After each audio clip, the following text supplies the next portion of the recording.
Why don't you lead us off, Lisa? Tell us a little bit about it. Okay. I write predominantly standalone thrillers.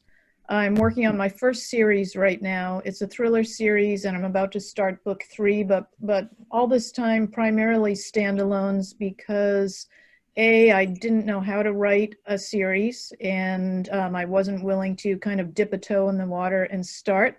But also, I kind of liked having a sort of fresh cast of characters each time, just for the sort of creative rush of that. So Yeah, that's me. cool. Debbie. Yeah, so I write a series, but when I started the series, I thought it was going to be a standalone. But the characters grew on me, and actually I thought it was a romantic suspense novel. But my reviewers were calling it a cozy mystery. It did have a lot of cozy elements. So because the characters started growing on me, I decided to make it into a series, and now I'm on book 5 of the Cobble Cove Cozy Mystery series. Fantastic. I also write standalones. In fact, this summer I published Memory Makers, which is a medical thriller. I've done Seascope, which is a psychological thriller. I was really excited because I won an award for that. I'm really excited about that. I just found out about it. Thank you. But I'm still writing the cozy, so I alternate between the cozy and the standalones. I like writing both. It's good to have that kind of versatility. John, tell us a little bit about your writing. Yeah, so I just had my debut out a couple years ago called Dodging and Burning, and it's a historical mystery about the LGBTQ community in DC and in Virginia. And I completed another historical mystery, which is part of a trilogy that I hope to publish. It's also set in DC. In this case, it's about 2 teenage girls who I like to think of as femme fatale, sort of coming of age story. But yeah, so historical mystery is really my sort of corner of the writing world. Excellent. And Jess does historical as well. Right. I write the Kinship Historical Mystery Series set in southeastern Ohio, inspired by Ohio's true first female sheriff in 1925, if you can believe it. Wow. So that's what I'm writing now. I would love to write a standalone as well, though. So I'm intrigued to hear the back and forth about standalone and series. Yeah, I think we definitely have a number of people who can talk about that. Michelle, now that we've pulled you out of the crowd.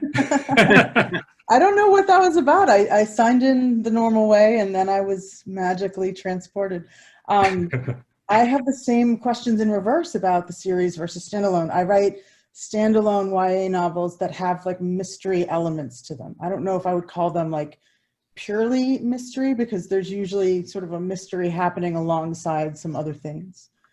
So that's kind of where I'm at. But I have like dreams of writing all different kinds of books, among them a series someday of maybe an adult series, and because the kids series can get real complicated.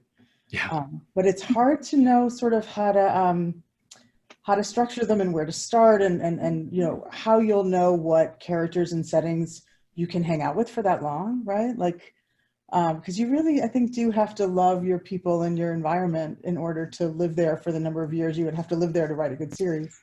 And I think about that a lot, and I dither. So great to hear more about this from all of you. That's been a concern of mine as well. I've never done any series, but I'm definitely I don't want to call myself a dabbler because that sounds bad, but I've done a lot of different things from kind of under a number of different names. Right now, the books I'm writing for adult readers are with my co-writer Linda Jaffe-Hull. We write as Linda Keir. And those are sort of kind of maybe like the way you're describing yours, Michelle. They're kind of mystery adjacent. There are some thrill, some mystery at varying levels. Our previous book to the current one was actually a real live mystery with like, you know, past and present timelines and all that. But typically we don't write straight mystery, but she has written a cozy series and I've written thrillers. So we definitely are kind of steeped in that. And we have to do something that allows us to keep getting invited to BoucherCon, because got to maintain our bona fides. This is my first one. I'm very excited to be able to be here. Oh, fantastic. Welcome. One of my first panels. Yay. Excellent. Excellent. Well, we are just a couple minutes away by my clock from the official start. I sent a chat out, but I just want to say to anybody who didn't see the chat and who's any attendees who are here, we were just making small talk amongst ourselves. The panel has not officially started. You haven't missed anything essential, I don't think. We'll make sure to bring the essential stuff up when we get going in 3 minutes sharp. And this will be recorded, so viewable to posterity. But it looks like we've got a nice crowd coming in. We can't see the attendees though, right? We don't know. Click the participant list. You can see. Yeah. Unless if they don't chat, we don't know who's here. That's right. Well, I do, because apparently I have the special control, but yes. But feel free, attendees, to say hello in the chat. Say hello. I have to say that I'm a little bit intimidated that I see in the attendee list writers of whom I am a big fan. So no pressure. It's a pretty exciting time to be alive. Well, to the attendees who are saying hello and checking in, great to see you. Thank you for coming. I'm going to kind of moderate the chat for a little bit, but then we'll definitely have a lot of time for Q&A. So please keep those in mind. You can put the questions in whenever, or you can hold them to make sure I don't miss them, or you can type them 2 or 3 times, whatever's most effective. But we'll just use the chat. I think there might be a ask question button, but please just use the chat function to ask your questions. All right, well, we've got 1 minute, and while we do that, I'm actually going to go ahead and dump, excuse me, that's an inelegant word. I'm going to paste the websites of our panelists into the chat. Oh, great. Thank you. And But of course, so there they go. So I'm going to be, I encourage you to all learn more about them and their wonderful books, because we certainly won't have enough time to talk about everything today. But that'll give you a start.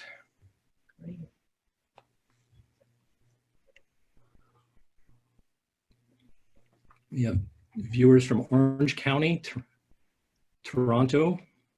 wow. That's great. We've got a coast-to-coast panel and attendees as well. Great. Exciting. All right. Well, my clock says 12:30, so let's get started. Very happy to be here today. All right. Well, hello, everybody, and welcome to Keeping Secrets. The Past is Never Gone. Secrets and uncovering secrets are, of course, vital to all mystery fiction.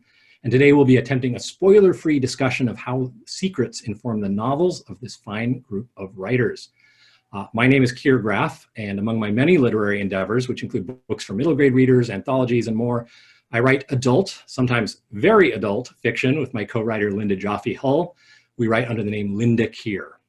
Our latest book is The Three Mrs. Wrights, and I encourage you to check out our work at our websites. That's about all I'm going to say about us for now. And because time is tight, I'm going to give extremely abbreviated bios for our 5 fabulous panelists, but I encourage you to read their life stories and find out more about all their books at their websites. The links to their websites are pasted in the chat already. John Copenhaver's historical crime novel Dodging and Burning won the 2019 Macavity Award for Best First Mystery Novel and garnered Anthony, Strand Critics, Barry, and Lambda Literary Award nominations. Received starred reviews from Publishers Weekly and Library Journal, where it was a debut of the month. He writes a crime fiction review column for Lambda Literary called Blacklight, and really has more awards and honors than I can even dream of possessing myself one day. Debbie Louise is both an award-winning author and a reference librarian at the Hicksville Public Library on Long Island. Her novels include the 5 books of the Cobble Cove Cozy Mystery Series, the most recent of which is No Gravestone Unturned. Winner of the Muse Medallion Award from the Cat Writers Association, she is very versatile, having written romantic comedy, a paranormal romance, standalone mysteries, and, coming soon, a nonfiction cat book. Michelle Falkoff studied literature at the University of Pennsylvania and attended Columbia Law School, and went on to be an intellectual property litigator in Silicon Valley. Her weirdest case involved a battle over the patent for the variant of blue-green algae that makes farm-raised salmon turn pink. Luckily for us, she quit practicing law to study fiction writing at the Iowa Writers Workshop. Her most recent works are Questions I Want to Ask You and How to Pack for the End of the World, which publishes next month. Jess Montgomery is the multiple award-winning author of the kinship historical mysteries, including The Widows and The Hollows. The next novel in the series will publish in 2021. Set during the 1920s in the Appalachian region of Ohio, the series is inspired by Ohio's real-life first female sheriff. Under her given name, Jess is a columnist for the Dayton Daily News, and she will soon be a regular columnist for Writer's Digest as well. Congratulations, Jess. And speaking of secrets, what's the given name that you write this column under? Sharon Short. Sharon Short. Thank you. So we can find your work under. We've got a number of pseudonyms on this panel. Maybe we'll get a little bit more into that. Lisa Towles has 6 commercial mystery thrillers in print, most recently The Unseen, which was a finalist in the Best Book Awards, sponsored by American Book Fest, and her 2017 thriller Choke won both an IPPY and an NYC Big Book Award. Speaking of open secrets, she has also published titles under a different name, Lisa Polisar. With an MBA in IT management, she works full-time in the tech industry, meaning she can not only tell you how a book works, she can explain how Zoom works too, I imagine. All right, let's begin. I would like to start by asking each one of you kind of a specific question about the role secrets play in your latest novel. John, the premise for Dodging and Burning is just dripping with secrets. A lurid crime scene photo of a beautiful woman arrives on mystery writer Bunny Prescott's doorstep with no return address, and it's not the first time she's seen it. Tell us more. Yeah, so Dodging and Burning really centers around this mysterious crime scene photograph that is presented to my 2 narrators by the character who took the photograph, this young gay man named Jay Greenwood, war photographer. And he tells a story about the photograph, which, you know, very early on you start suspecting maybe not everything is true that he's telling you.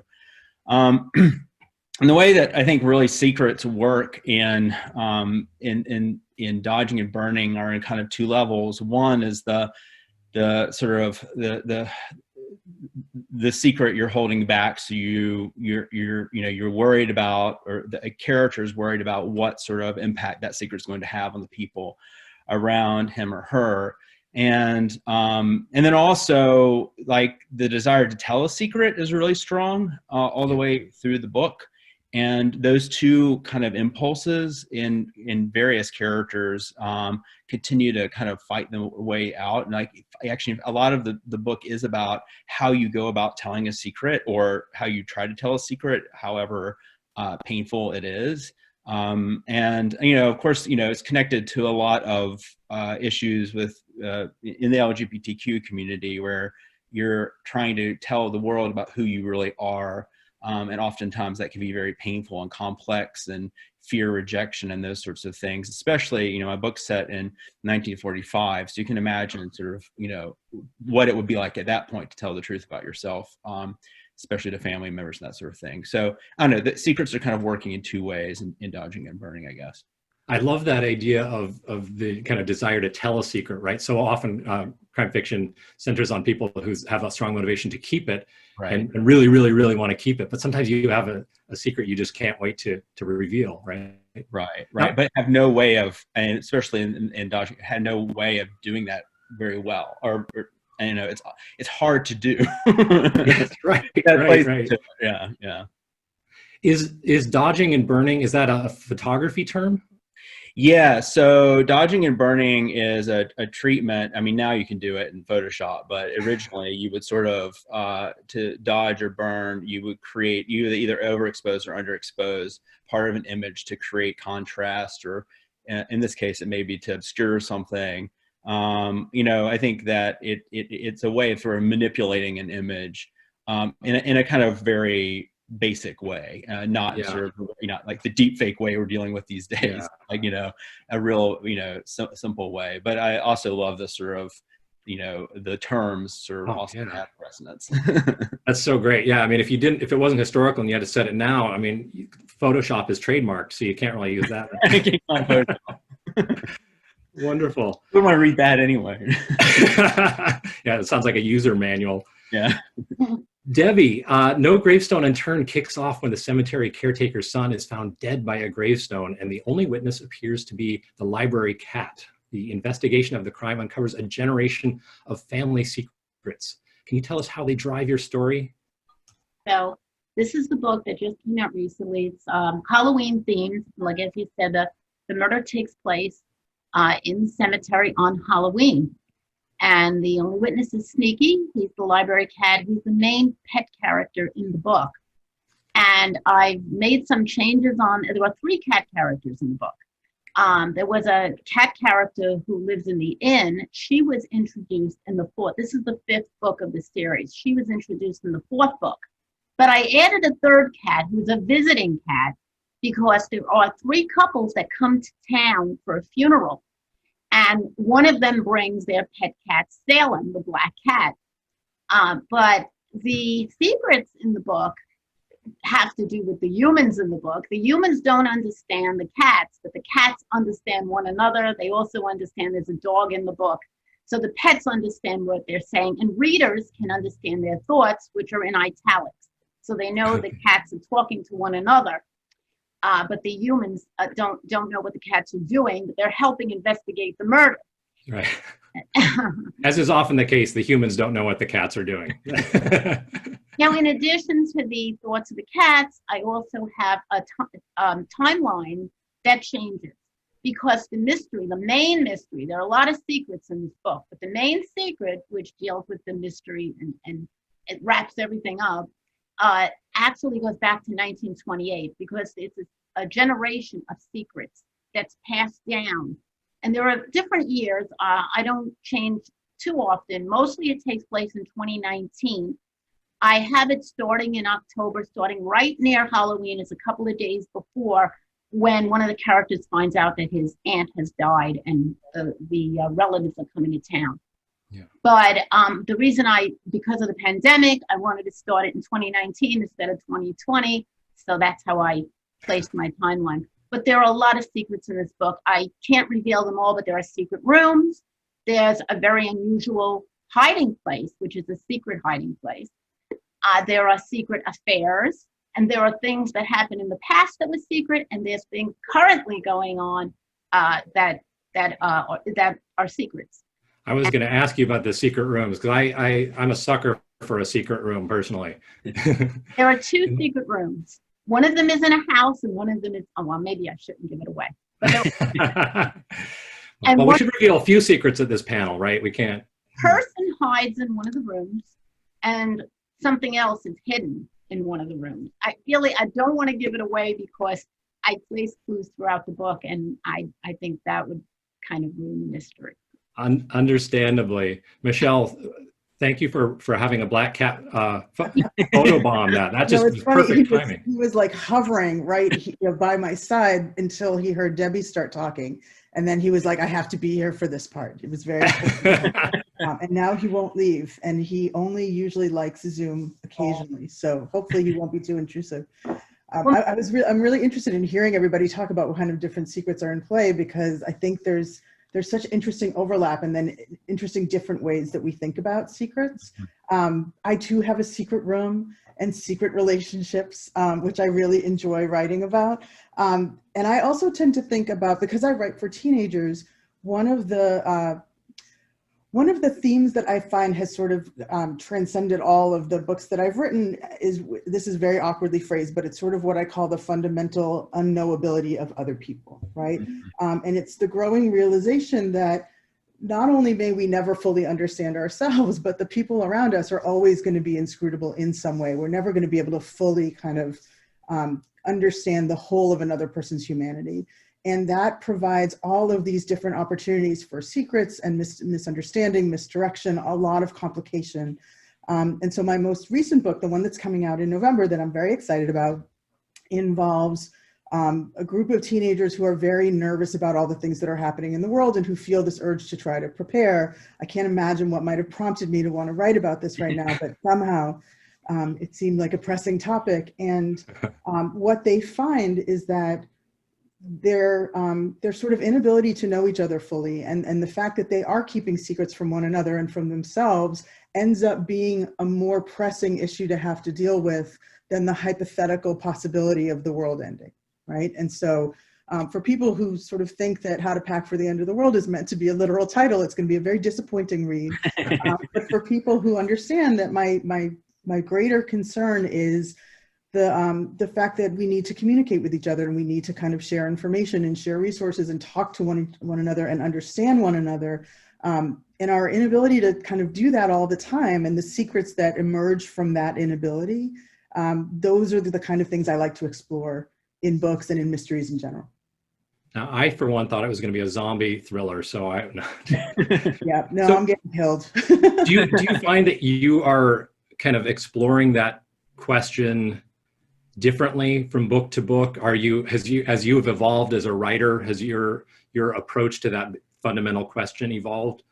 It has. Well, it's evolved, and it changes depending on circumstances, right? And so I found that I'm enjoying exploring that question in different contexts. And so my first book involved a boy whose best friend commits suicide, and he doesn't really understand why. And he has to basically kind of retroactively get to know his friend again, and learn that his friend had a whole other life, and not like a super secret wacky life or whatever, but had a different type of existence away from him, in this different universe that he lived in, that was really, really relevant to how he functioned in the world in general. And then other books have sort of concerned learning family secrets. My last one, Questions I Want to Ask You, is all about a boy who grows up thinking that his mom is dead, because it was easier for his father to just kind of kill off his mom than to explain this incredibly difficult set of circumstances that had led to his mother being absent for many, many years. And the question of whether that's a secret that you actually want to know the answer to was a bigger question in the book for me than resolving the question of what actually happened to the mother. It's sort of an existential murder, it sounds like. Yeah, I mean, I find that in all the things that I write, there tends to be like a literal mystery, but then there's also kind of an existential or philosophical question that this character has to learn about. And that, to me, is really where the heart of the book is. And the mystery is a vehicle for getting to sort of this next level of personal understanding. Sure. It makes it sound more like cerebral and whatever. I don't think that that's actually what I'm doing, but now that I think about it, it's a fun way to talk about it. Now, Jess, the Hollows starts with a bang as an elderly, oh boy, that sounds like a bad intentional pun. It was not intentional. As an elderly woman is killed walking along railroad tracks near a train tunnel in the Appalachian Hills. Who is she and how did she get there? Readers want to know. Tell us how secrets function in your book. Well, there's the secret of, who she is and why she's there. And her past is slowly revealed throughout the book, of course. And we start out not knowing her really at all, other than, hopefully we have some empathy for this elderly woman who's walking barefoot on a train track, which, by the way, I did for research. I went to the abandoned train track where my book is set. It obviously wasn't abandoned in the setting of the book, and took off my shoes and socks, and I'm here to report that walking barefoot on a train track is extremely painful. I think I could have figured that out without actually doing the physical research, but there you go. So there's That's so wonderful. Sorry to interrupt. That's so wonderfully evoked, because I was reading it and I was thinking like, wow, this just seems so real to me. Well, I bled for my writers. Okay, I didn't really readers. I didn't really bleed while I walked, but so it's the mystery of who she is, and as time goes on, we get to find out her whole person and the secrets that she kept. But layered on top of that, there are definitely secrets in the area, some very dark secrets, and past that people just don't want to talk about. And my detective, Sheriff Lily Ross, is shocked herself as she uncovers some of the history of the area she's lived in her whole life, and has to reconcile how she sees her community and her role in it based on what she learns. and the fact that she's a woman sheriff at a very unusual time to be a woman sheriff, Yeah. surely impacts her ability to uncover those secrets. Definitely, it does. And, I sort of play with that. And I have to say, I would not have, sat down and thought, I know I will write about a female sheriff in 1925, 26 in Appalachia if there hadn't been one. So, the fact that there was one and she's the inspiration for my character kind of gives me some courage to think about, if I lived then and I were in that role, what would I do differently than being a woman now? Yeah. Had you always known about that real life sheriff, or did you stumble across that somehow more recently? I stumbled across that fact about Ohio and the first female sheriff because I was simply looking for places to hike with our younger daughter who went to college in that area. And Maud Collins, the sheriff, who's the template for my Lily Ross, popped up. And I was just immediately taken by this notion. And by the way, the next female sheriff in Ohio was in 1976. Wow. Wow. Well, Lisa, sorry to alphabetically you were last, but we want to hear from you. So in The Unseen, your character, Alex Koreski, is an investigative journalist, yet he's been hiding from the truth about his dead father for 8 years. Tell us why, if you can do it without spoilers. Okay, so touching on what Debbie shared about her book with a whole family of secrets, it seems like we have some things in common there. Alex is essentially chased by a family secret his whole life in this book. I mean, so the secret that you mentioned, that's not really the secret. I mean, that is something that he's struggling with, but there's kind of a deeper layer, and the family secret cost one of his relatives her life and now threatens his life and the life of his wife as he uncovers the secret and moves closer to the truth of why it was concealed and the crimes surrounding it. So it's if you like stories about ancient manuscripts, I think you would like this book. I think secrets are currency. They provide this sort of communication framework for concealing crimes, which is important for crime investigations, but also sort of commoditizing information. Like, why did someone die? We don't know, but we do know someone who saw it happen. So if we can find that person, the secret of who killed the victim is probably worth a lot. It's a commodity that the witness can use as leverage in an exchange for money or a different kind of information. So it's this sort of equalizer in a way. Oh, wow, wonderfully said. I think is that true to some degree? Do you think in all crime fiction that a secret is always a commodity? I think they have, I don't know, I'd like to hear from the other panelists on that. I think they have tremendous power. What is the risk in the impact of a secret getting revealed? Obviously, someone feels like they or someone they know is going to get harmed by them. And, I also think that secrets are layered. You hear about lies. That the problem with lying is that you have to often tell one lie to cover up the other lie. And then all of a sudden, when you start doing that, it's this it's this snowball, and you end up with this whole this whole layering of lies covering up this one tiny clandestine, controversial truth that could have a big impact. So it's so interesting for me to work with these in my books, and I love reading about them in other books too.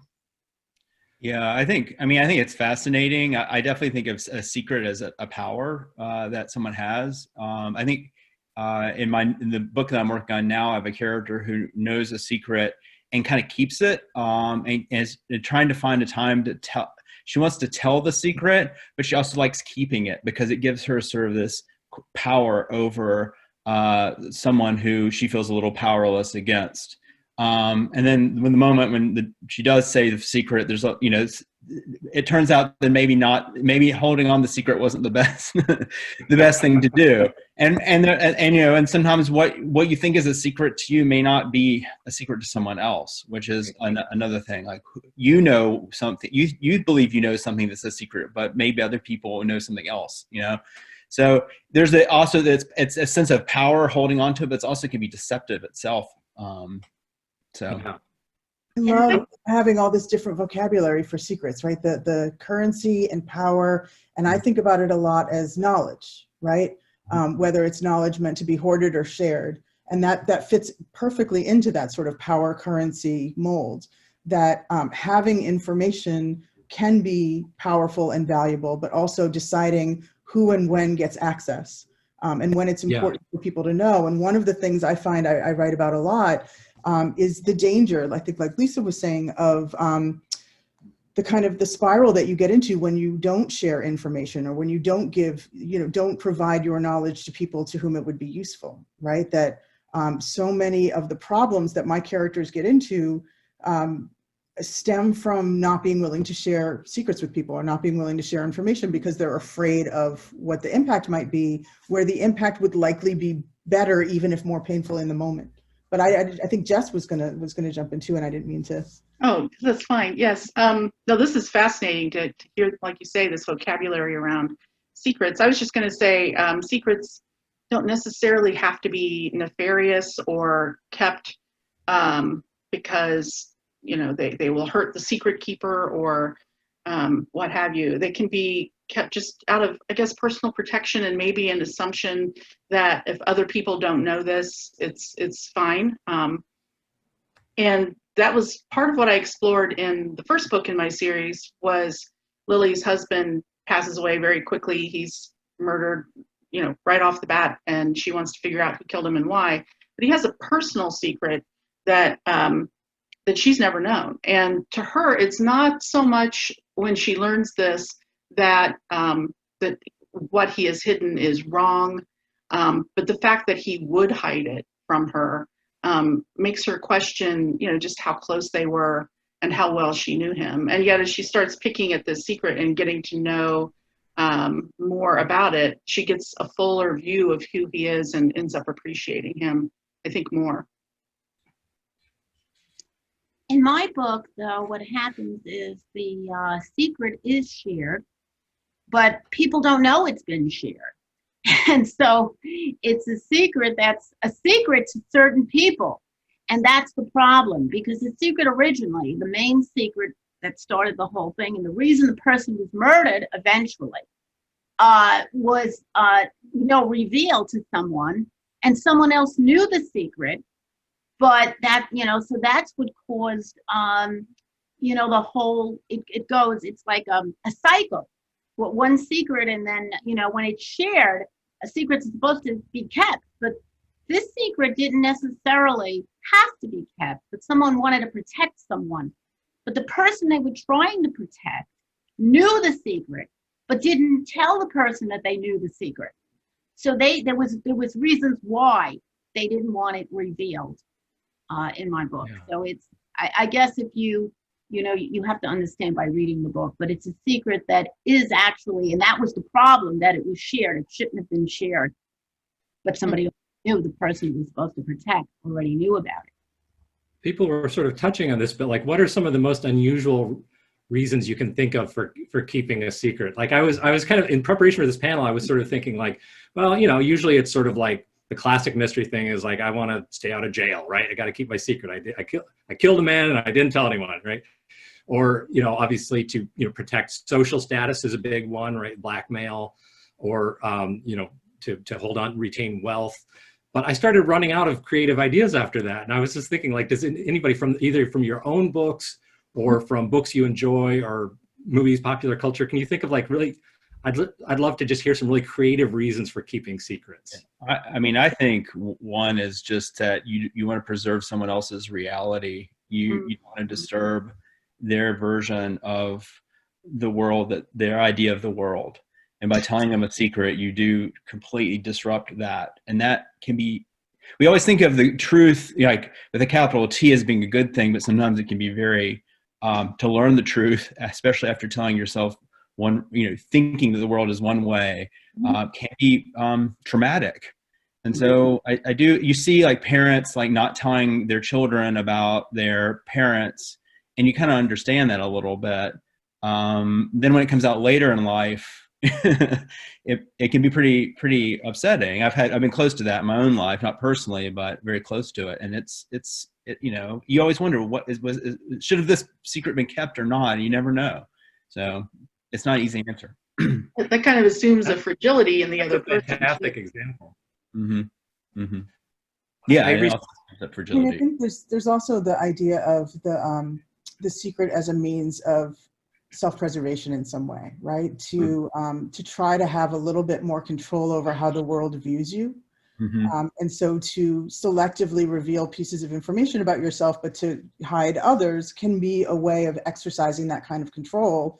But it also leaves you vulnerable to people who might know those other pieces of you and seek to expose them. So I think like the interesting thing about the secrets that we're talking about and the ones that people are talking about in the chat too, is that we think of them as this nefarious thing. And certainly we write the kind of books where they turn out to be problematic, but often, there's a lot of good intention that goes into keeping information private or close. Mm-hmm. That doesn't necessarily have to mean problems, but for us as novelists, I think it's very interesting to problematize the secrets in different ways and to take sort of the standard secret keeping and then twist it a little bit or turn it on its head can be a fun way to make our books feel a little bit fresh. Mm-hmm. There's a And comment then we get into from the Elsie. question of, sorry.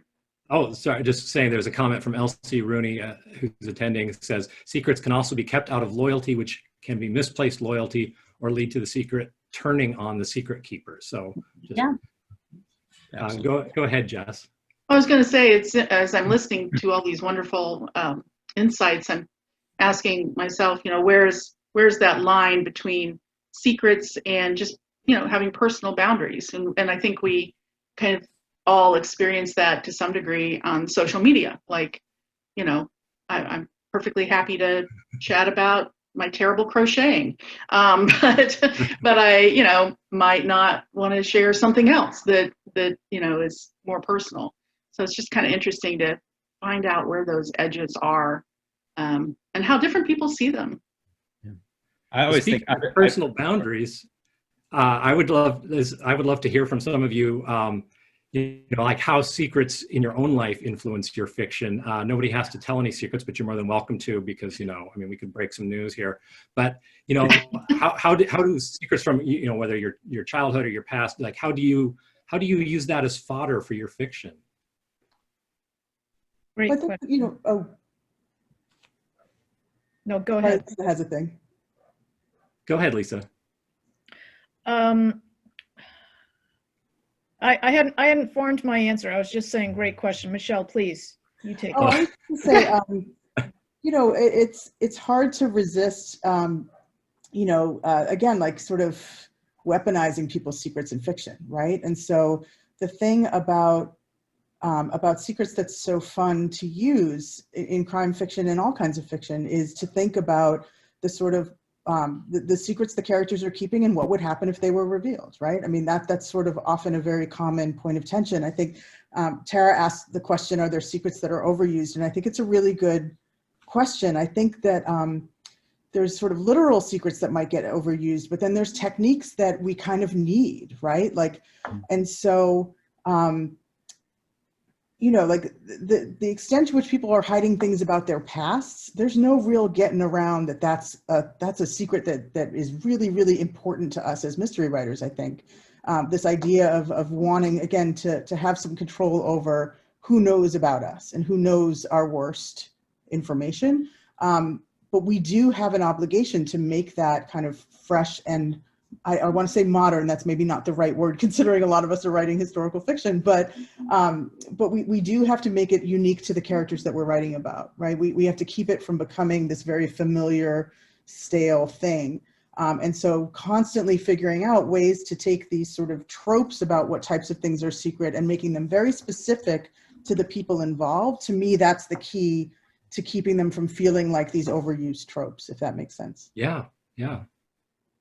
Does anyone else want to weigh in on that? I love to hear what you think some of the overused tropes are.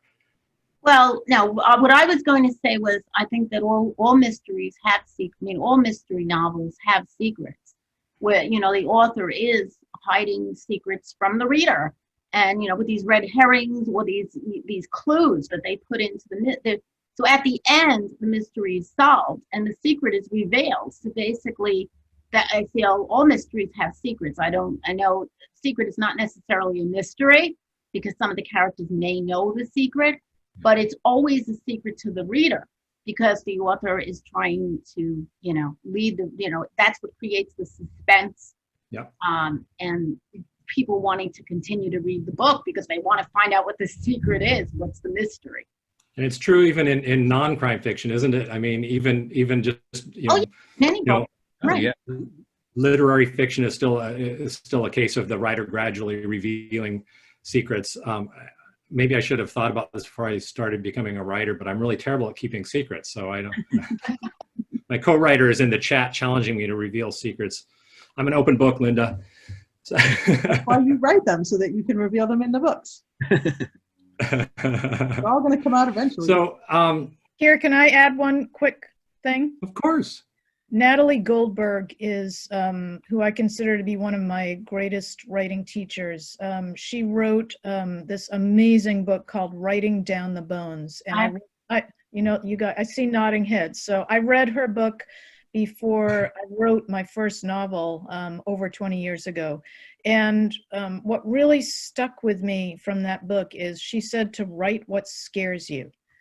And the reason is, she said, if you're writing about something or a topic or a character or a place or something that scares you and just kind of makes you look around and feel uncomfortable, she feels like there's energy there. And where there's energy, there's inspiration, not just inspiration, but authenticity. But, you know, I think there are questions that we have to ask as authors is how much are we willing to reveal of our own heart and our own fears and our own secrets to kind of infuse into our books. But Natalie Goldberg in that book taught me that that's a place that I should continue at least trying to go, you know, go there and see if there's something that I can write about from my own past. Would anyone else like to respond to that? Like writing what scares you or how successful you have been or not at that? I've not been very successful at that. Well, I mean, in a lot of ways, I think this is sort of an idea floating through my head as folks were chatting, but the idea that secrets need to take some sort of toll on the secret keeper as well. I think sometimes I get frustrated when I'm reading and it feels like the secret isn't all that hard to keep, or it doesn't take some sort of emotional toll on the keeper. I think that it's part of who they become as a secret keeper. And so, I mean, I think if you do, I don't think there really I guess in my opinion, there's no real sort of types of secrets that aren't necessarily overused. This is more like how sophisticated you get in the sort of characterization of the secret keeper or how it impacts the people once the secret is, you know, shared. And I mean, I think, you know, I think with another thing that comes across, and I think Jess was sort of mentioning this too, I'm a high school English teacher and I see kids way oversharing about their personal lives in a very public setting. And I keep on wondering, maybe what's the line between secret keeping and protecting your privacy and your, you know, and I think about this a lot as a gay man because I kept a secret about myself for a great portion of my life. And then, you know, I came out and that was a secret that needed to come out. That's a secret that needed to be shared. But I see some things that are dangerous. So it's not easy. I don't think there's always you know, one size fits all, but I think examining your own motivations, the characters who examine, or maybe since it's fiction, maybe don't examine very well their own motivations for sharing or keeping a secret, has to be part of the story. Yeah, I love that. I feel like, you know, in bad formulaic fiction, right, we see that the secret has no toll and is often given up easily. Yeah. You know, the detective visits the witness and, you know, a few minutes later they walk out with what they need because it wasn't that hard to reveal. I mean, that's just lazy writing, of course, but I wanted to I want to open this up to everybody's questions in a few minutes, but I wanted to there are a couple of things I wanted to cover first, and I was hoping to talk a little bit about the differences, if there are any, in secret keeping in, say, historical fiction versus contemporary fiction. And John, I feel like you kind of led into it, but maybe Jess can opine since another historical fiction writer. But John, you were just sort of saying that, you know, high school students today oversharing, right? Or they're not very guarded about it. Is it hard to get, I mean, first of all, I would just love to hear both of you talk about the differences in mindset between characters in the past and characters today, and maybe what they might say about keeping secrets. But like, is it hard to put yourself in historical person's mindset where knowledge has different currency? I think the hard part for me is to make sure that I portray whatever the character's keeping. So in the Hollows, there's a couple and they're not married, but they're sleeping together, which now would be okay. But in 1926, it's, you know, especially in a rural town and the strictures and of, you know, maybe in the cities in the 20s, it wouldn't have been as big a deal, but certainly the area I'm writing about, it would be considered shocking, and it would definitely cost the reputation of the female in the relationship, in this case, more than the male. So the challenge is, it's not hard to understand that, to think back and read and know that 100 years ago, this would be a much bigger deal than it is now. But what's challenge is to try not to make it cute or quaint or like, oh, weren't they so silly? Because it's really serious to these characters. It really would make an impact on their lives in a very real way. So to try to get into that and take it seriously, I think that's the challenge of being a historical fiction writer. Yeah, I think sort of in a similar way in Dodging and Burning, and this isn't really giving away anything, you know, I have a main character who is gay and is trying to tell people around him. I think one of the big differences is that there's so many cultural touchstones now, like popular cultural touchstones for that conversation, or even, you know, models. Back then, there weren't at all. You're basically telling something about yourself to someone else, and a complete void of, if from their point of view, the person hearing that secret without any real context. If they have any context, it would be you're, you know, morally corrupt or you're crazy. Those were basically the two things, you know. So, and that's not, you know, and that's not, of course, what characters are trying to communicate. And so, you know, I think I've gotten some responses from Dodging and Burning where people are sort of shocked that it was so hard, that it was so, you know, devastating. In fact, you know, that the threat of violence upon, you know, coming out and living out was so great. But it was. But I think that, you know, so it's an interesting thing. Like, it does change some. It's not saying it's not hard to come out today, but there's less language and less touchstones culturally back in 1945. Okay, interesting. Mm-hmm. This question is, there's no smooth transition to this, but it's I just saw Jack on screen again here. So this question is for me as much as for Jack, to Debbie. I love that you have these cat characters, and you were talking earlier about how they, you know, they communicate with each other, but not the humans. So there's no interspecies communication there. But can you tell us how the cats help uncover secrets if the humans can't understand what they're thinking? Well, in the first book of the series, The Stone's Throw, he's a regular cat. He doesn't, you know, we can't see his thoughts because I changed that later in the series. But what he did was he used cat memes to, he acted like a regular cat. He was scratching a box. And at that time, Alicia, the main character, who's a librarian, she had gone upstairs in the library, and Sneaky was there and he was scratching his box. She went over to the box and she found letters that had been hidden, secret letters. And that was how he led her to a clue. But in the current book, basically, he came home from the cemetery. When he witnessed the murder, he came home from the cemetery and he had dirt and he had blood on him. And she noticed it, of course. I mean, he couldn't tell her, but she saw it and she was going to take him to the vet. She thought he had been hurt. But then she realized that he wasn't cut anywhere. She looked him over. She realized he was okay. But then when she heard about the murder, she connected it. she said maybe he was there because, with the blood. And later on, one of the characters who turned up and they suspect her, she has the dirt on her and they find it and the blood and they test it. And that's when they're going to arrest her. The sheriff is going to arrest her. But then we find out something else, and I don't want to go into that. But that was a kind of an indirect way that sneaking led to a clue. Yeah. Oh, I like it. I'm actually feeling a little upset that my cats haven't really helped solve any crimes. They've just causing them, actually, really. So I want to encourage attendees to go ahead and put some questions in chat. We've got about 15 minutes left, so I'd love to take questions from the audience. And while people are putting those in the chat, Michelle, I wanted to, I'm sorry, actually, this question is for Lisa.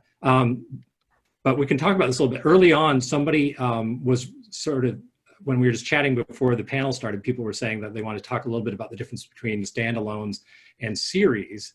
And so we could talk about that in a general way as well, but I'm also sort of specifically interested to know, because you've written standalone thrillers, you're now working on a series. Do secrets play a different role in a series than they do in standalones? Do they play out differently? Do you have any craft tips that you've uncovered while you've been making that transition? Oh, great question. I don't think I have any craft tips, but I can see how secrets really play a different role in a series because in a series, especially like talking about Debbie's original topic of family secrets, you have to kind of like the unveiling of secrets, you have to sort of dole it out in a much more strategic framework, sort of, through a series, because like your character isn't just evolving in the course of one book. They're going to evolve continually in that one book, but through each book too. So I think it's much harder. I honestly didn't write series for so long because I didn't know how to do it, and I couldn't find any teachers that would specifically provide like guidance about what to do, what not to do. And finally, it was my husband that basically said, dude, all you read are series. I mean, literally every book on your bedside table is some kind of a series. Michael Connelly, Amy LeDuc, there are so many of them. And, he encouraged me to kind of, not that all of them are formulaic, but to sort of look at those authors as my teachers. And so I started doing that. And, but I think it's much harder to answer your question directly. If you're writing one novel, it's very straightforward about where those lines are. You start here and you end here, and you have to eventually reveal enough of your secret to provide satisfaction to your reader by this end place. But in a series, you're not closing everything up neatly at the end of it. You have to create enough suspense so that they're going to care enough to read the next book. And I think there's a real strategy there and a lot of nuance. And I don't feel qualified to answer what that is, but I'm endlessly curious about it.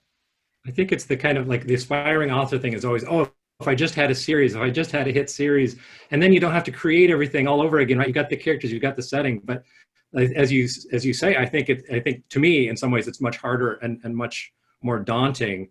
Michelle, maybe you can talk about why you've done standalones, and Jess, maybe you can weigh in on the joys of doing or not of doing a series. I mean, yeah, it's the idea of a series is just such a commitment, right? I mean, it might just be that I'm a terrible commitment phobe, but to me, and because I also read a lot of series and I try to sort of take some guidance from them, and I think about this a lot because I am ruminating on them, but I feel like you need the narrator, whoever the narrator is or whoever your central character is, needs to have a mystery that they are trying to resolve over the course of the series. And if it's going to be a long series, that mystery needs to evolve and change, right? And so, like with Bosch, we have someone who is trying to kind of understand his upbringing and his mother's murder, but that eventually evolves into other kind of life mysteries that he has to resolve. Yeah. And they need to resonate with the individual mysteries in each book, but not align with them directly, because then it becomes too pat, right? And then the artifice of it all becomes apparent to your readers. and then they realize they're reading a book instead of living a life that you created for them, right? And that to me is such a daunting proposition that writing standalones has been an easier way of kind of trying to inhabit a world for a set amount of time, and see if I can sort of sustain it for the course of a novel just by itself. You know, I sort of went from short story writer to novelist, and then hopefully maybe someday to go from novelist to series writer. And it does seem like a useful evolution, even if the writing part is very different. Yeah. Yeah. And of course, you have to have a premise and a character and a setting that will withstand that kind of long-term journey. Yes. So I thought my first book in the Kinship series was a standalone, to be honest. That's how I wrote it, and I was blessed to be contracted for 2 books. And in chatting with my editor, I had a couple of other standalone ideas, and she said, "Well, those are interesting and lovely, but what about, you know, another book in this world? Do you realize what a vast world you've created and what a vast cast of characters you've created?" And honestly, my answer, I hopefully didn't say it out loud, but at least in my head, was no, I was not aware of that. Because sometimes I think you get so close to your own work, you just don't see exactly what you've created. And her asking that question enabled me to kind of go back in a more objective way and sort of crack open what I had created and realize she was right, that there's a vast cast of characters. The first novel and the subsequent novels, you know, the reason it's called the Kinship series isn't just because the county seat where Lily is sheriff is a town called Kinship. It's about kinship. It's about family and community, and it's specifically about finding that balance between individuality and community demands. So whether that's positive or whether that's not so positive, because it can go both ways. And you know, my philosophy is that we need both. We need individual quirks and personality and grit, but we also need community, and community needs individuals to be fully themselves. And so where those two needs come into tension is where I try to focus each book. And I know that sounds a little woo-woo and cerebral, but that's kind of the driving force behind the arc of the series. And then for my main character, Lily, I realized, you know, she needs to have a personal arc per book, but it is a challenge because, you know, you can't, how many times do you have personal revelations in your own life? You know, maybe you have 2 or 3, yeah. Well, actually, yeah, because you might have 2 or 3 big life lessons you need to learn as you travel across, you know, life, but we have to relearn them over and over. So what I've been trying to do is to look at, well, what does Lily need to learn, and what's a variation on how she needs to be reminded of that and learn that again, and how that could tie in with the plot and the subplot without it becoming too, like Michelle was saying, too artificial. Yeah. Well, and I want to move on to Debbie with this as well, but so, and you have also chosen like a setting that is really rich in additional material, Jess. Like you said that this is about the secrets of the region, and obviously there's some big crimes in the region, and historical crimes and things that should give you material for many books to come. Yeah, it turns out that era and that area combined are very rich for developing.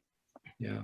Debbie, how do you choose an area and a setting that will allow you to keep spinning out enough secrets for a series? Oh, you're on mute. Yeah. I wanted to also respond to some of what the other panelists said, and then I'll explain that. Lisa, I just wanted to say that she was saying how she learned from reading other authors, because I used to really be, you know, I'm a librarian, so I have a lot of books at my disposal. But I've been a reader, lifelong reader. I read less now because I'm writing, but before I read a lot of cat cozies, you know, Midnight Louie and Carol Nelson Douglas. There's a whole bunch of them. I also read, when I was younger, Phyllis Whitney. She was one of my favorite authors, Victoria Holt. that was romantic suspense, that type of genre. And then I read Nora Roberts, Mary Higgins Clark. I read a lot of mysteries. I really do enjoy mysteries, but I do try to read other genres. But you learn their techniques. I learned about the timelines and the changing point of views, and adding different things into my writing. But series are hard to write. And Jess, when I started my first series, my only series right now, A Stone's Throw was the first book. I thought it was a romantic suspense novel, and then it was being reviewed as a cozy mystery, and the characters started to grow on me, and I said, well, maybe I'll write a second book, and I made it cozier. But even my standalones have cozy elements. My Seascope has an inn. I have tea sometimes. The characters drink tea. So even my standalones have cozy elements. I tend to write that way. And I don't put explicit anything, violence, sex. I don't do that. So that's, it's most of them take place in small towns. As you were asking about Keir, my setting is in upstate New York, because I've been there many times. I mean, I live on Long Island, but I have gone upstate. I made up a fictional town. Cobble Cove is fictional. I do refer to real towns. I refer to New Paltz, and I refer to some other towns in that area. And I feel that it gives it more of a small town feel. Alicia comes from Long Island, but she ends up moving upstate because after her husband dies in the strange, mysterious hit-and-run accident that we find out more about in the first book, she visits his hometown. That's where he came from, to find out what happened to him and more about his family that was never revealed to her. So that's all part of the mystery. I also, Michelle, I'm sorry, I'm trying to go back to some of the comments. I started with articles. I wrote pet magazines. I still write some occasionally. And then I moved on to short story and an anthology. And then I went on to novels. So that's a little bit about, how I progressed in my writing. And I don't know, from here, I have my nonfiction book. That'll be a first for me. So I like to try different things. But I do like to keep the cozy up because of those characters. Even though it's hard, I tell you, I have to go back to the previous book. I forget what happened in the first book. So I have to go back.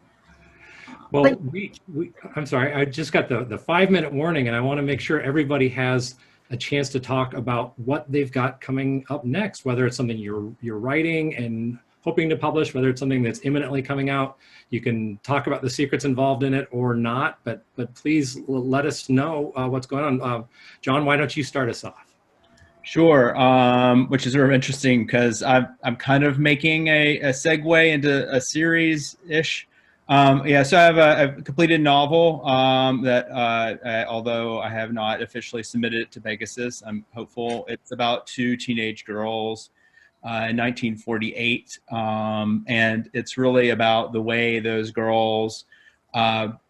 It's really kind of a coming-of-age story of 2 femme fatales, but it's very sympathetic to their perspective. So they both solve crime and commit crime. And I, proposing it as a 3-book series in which we look at the women in 1948, 1954, and 1963 as their relationship kind of evolves. And generally, I'm sort of very interested in the way that women's roles kind of changed, were fraught during the 1950s. And also, there are LGBTQ elements in there as well. So that's what I'm working on. Now, I don't know if it's a series, it's just a 3-book trilogy, I guess. Yeah. But it's an interesting thing to write expansively that way and think that way. It's a change. For sure. Well, and are you necessarily limited to 3 books? If you want to keep going, you can. I don't know. I mean, I'm feeling like my gut's telling me. I've outlined the other 2. My gut's telling me probably it feels very nice. Like it feels like really a long novel, yeah. With like sort of book. So I feel like that probably will be it. But we'll who knows, right? Yeah, never say never, right? Right. Got to keep it open. Fantastic. Lisa, what's next for you? I have a standalone, I can't call it a YA thriller. The protagonist is a college student, so it's sort of a new adult thriller, which some agents believe isn't really a genre. So it's essentially an adult thriller. It is a standalone, and I'm really excited about the story. I'm currently pitching it to agents. And then as far as writing goes, I'm on book 3 of the series that I've been working on, and I haven't started promoting it, and I haven't even hired an editor to work on books 1 and 2 yet, because I really want to have, like what John was saying, I want to have kind of a set group. I want to have 3 of them that are done, so that when I start marketing it, people can see kind of the development and the story arc. So that's what I'm working on. I'm in the very early stages of book 3 right now. So, and I hope to finish it by Christmas. Wish me luck. Good luck for sure. Michelle. Lisa, you're going to have to keep me updated on the college thriller thing, because college set mysteries are some of my favorite, my favorite things to read. I'm a huge secret history fan, and I feel like that just has shaped so much of my reading taste. I'm very excited about your book. So I think we talked about, my book is coming out in like 3 weeks. And so I have been very focused on that. So it's called How to Pack for the End of the World. Again, not an actual apocalypse novel, smaller in scale. And that's been taking up most of my mental energy. I will say I'm very envious of people who have managed to write during this whole pandemic situation that we have not thankfully discussed very much. It's kind of nice to I did that intentionally. No, it's great. It's been really wonderful to sort of not have that be the focus. I only recently have started sort of ruminating on a new book, and this would be the first time that I'm really talking about it, but I live Secrets.